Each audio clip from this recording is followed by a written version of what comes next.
Hey YouTube! Welcome back to the channel. Today, we are diving into the creepy, confusing, and ultimately unsettling world of Cobweb, 2022. This horror film starts with a promising mystery, but unfortunately, it unravels into a bit of a mess by the end. The story centers around young Peter, who starts hearing strange noises in the walls around Halloween. His mom dismisses it as an old house and an overactive imagination, but the sounds persist. His dad recounts a local legend about a girl who vanished on Halloween years ago. Peter's increasingly frantic pleas for help are met with skepticism, a common theme throughout the film. The movie hints at a thinning veil between worlds, but the parents remain firmly grounded in their materialistic worldview. Peter's anxieties manifest in a disturbing drawing, prompting his substitute teacher, Miss Devine, played by Cleopatra Coleman, to visit his home.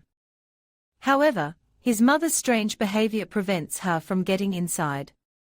While the adults focus on Peter's supposed imagination, they completely ignore his real-world bullying problem at school.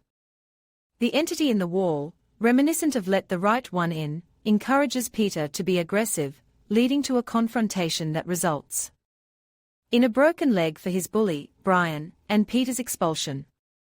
His father's reaction is interesting. He lectures Peter about violence, then promptly sends him to the dark, scary basement as punishment. His mother, played by Lizzie Kaplan, seems terrified of her husband and offers weak justifications for their actions. Miss Devine, meanwhile, receives a reprimand for even attempting to intervene, highlighting the school's unwillingness to get involved. Unless there's clear physical abuse or evidence of sexual misconduct. The film then reveals that a girl is actually living in the wall.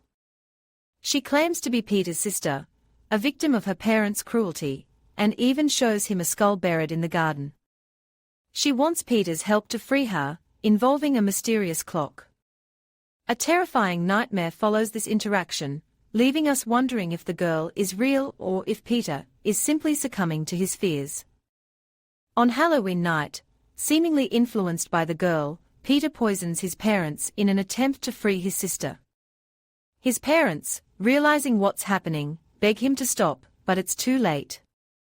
Brian and his friends arrive, expecting an easy confrontation with Peter, but they get a nasty surprise. The ending is abrupt and leaves many questions unanswered. Miss Devine saves Peter, but the trauma is clearly going to stay with him. So, what was the point? The mystical elements involving Peter's sister feel tacked on and illogical. My interpretation is that Cobweb isn't really about ghosts or demons. It's a chilling allegory about parental abuse and the systemic failure to protect children. Parents are allowed to do almost anything to their children, and schools and authorities are reluctant to intervene unless there's blatant physical harm or evidence of serious wrongdoing. It's a disturbing commentary on how easily children can be overlooked and how little protection they have. That's my take. What did you think? Let me know in the comments below.